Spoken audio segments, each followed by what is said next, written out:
Hi friends, welcome to SK Innovations. இன்னைக்கு நம்ம என்ன பார்க்க போறோம்னா மசாலா பீன்ஸ் கிரேவி எப்படி பண்ணலாம்னு பார்க்கலாம். இப்போ ஒரு panல 5 ஸ்பூன் அளவுக்கு எண்ணெய் விட்டுருக்கேன். இதில் ஒரு துண்டு பட்டை, ஒரு கிராம்பு, ஒரு ஏலக்காய், ஒரு ஸ்பூன் சோம்பு சேர்த்துக்கிறேன். இது நல்லா பொரிஞ்சிட்ட பிறகு 2 மீடியம் சைஸ் வெங்காயம் நீல வாக்கில் கட் பண்ணி சேர்த்துக்கிறேன். இந்த வெங்காயம் கோல்டன் ப்ரவுன் கலர் வர வரைக்கும் நம்ம இதை நல்லா வதக்கி விட்டுக்கலாம். இந்த டிஷ்க்கு பார்த்தீங்கன்னா வெங்காயம் நல்லா வதங்கி இருந்தால் தான் டேஸ்ட்டாக வரும். அதனால் நல்லா வதக்கி விட்டுக்கோங்க. இப்போ பார்த்தீங்கன்னா வெங்காயம் பொன்னிறமாக ஆகிடுச்சு.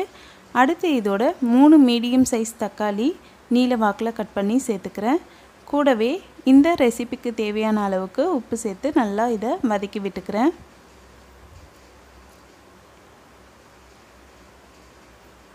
உங்களுக்கு இன்னும் கொஞ்சம் கிரேவியாக வேணும்னா வெங்காயம் தக்காளி இன்னும் கொஞ்சம் ஆட் பண்ணிக்கோங்க.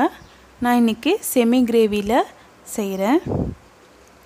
இப்போ தக்காளி ஓரளவுக்கு வதங்கிட்ட பிறகு இதோட அரை ஸ்பூன் அளவுக்கு இஞ்சி பூண்டு விழுது சேர்த்து நல்லா வதக்கி விட்டுக்கலாம். இப்போ இந்த தக்காளி நல்லா வதங்குற வரைக்கும் வெயிட் பண்ணலாம். இப்போ பார்த்திங்கன்னா வெங்காயம் தக்காளி நல்லா வதங்கிடுச்சு. அதே சமயம் இஞ்சி பூண்டோட பச்சை வாடையும் போயிடுச்சு.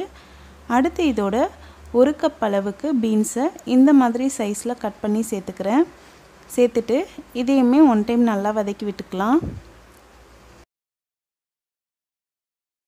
இதை நல்லா வதக்கிட்ட பிறகு 1 நிமிஷம் ஹை ஃப்ளேமில் அப்படியே இது வதங்கட்டும். இப்போ 1 நிமிஷம் ஆகிடுச்சு. ஒன் டைம் நல்லா கலந்து விட்டுக்கலாம். அடுத்து இதோட நம்ம மசாலா பொடியெலாம் ஆட் பண்ணிக்கலாம்.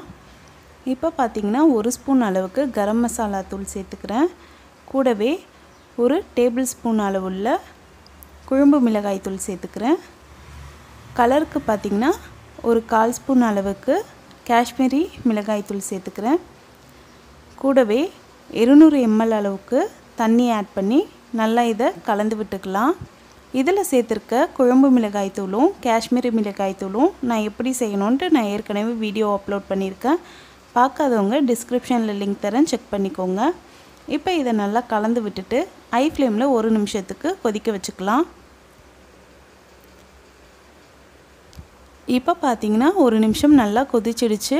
அடுத்து இதை சிம் ஃப்ளேமில் ஒரு 10 நிமிஷத்துக்கு வேக வச்சு எடுத்துக்கலாம். இப்போ பார்த்தீங்கன்னா 10 நிமிஷம் ஆகிடுச்சு. நம்மளோட மசாலா பீன்ஸ் கிரேவி சூப்பராக ரெடி ஆகிடுச்சு. இந்த கிரேவி பார்த்தீங்கன்னா சாதத்தோடு மிக்ஸ் பண்ணி சாப்பிடும்போது ரொம்பவே சூப்பராக இருக்கும். அது மட்டும் இல்லாமல் இந்த கிரேவியை சப்பாத்தி, நான், பரோட்டாவுக்கெலாம் சைடிஷ்ஷாக வச்சு சாப்பிட்லாம். ரொம்பவே சூப்பராக ஆப்ட் ஆகும். கண்டிப்பாக ட்ரை பண்ணுங்கள். இந்த வீடியோ உங்களுக்கு பிடிச்சிருந்தால் லைக் பண்ணுங்கள், உங்கள் ஃப்ரெண்ட்ஸோடு ஷேர் பண்ணுங்கள், அண்ட் எப்படி இருந்துச்சுன்னு கமெண்ட் பண்ணுங்கள். நம்ம சேனலை ஃபஸ்ட் டைம் பார்க்குறீங்கன்னா மறக்காமல் சப்ஸ்கிரைப் பண்ணுங்கள். தேங்க்ஸ் ஃபார் வாட்சிங் ஃப்ரெண்ட்ஸ்.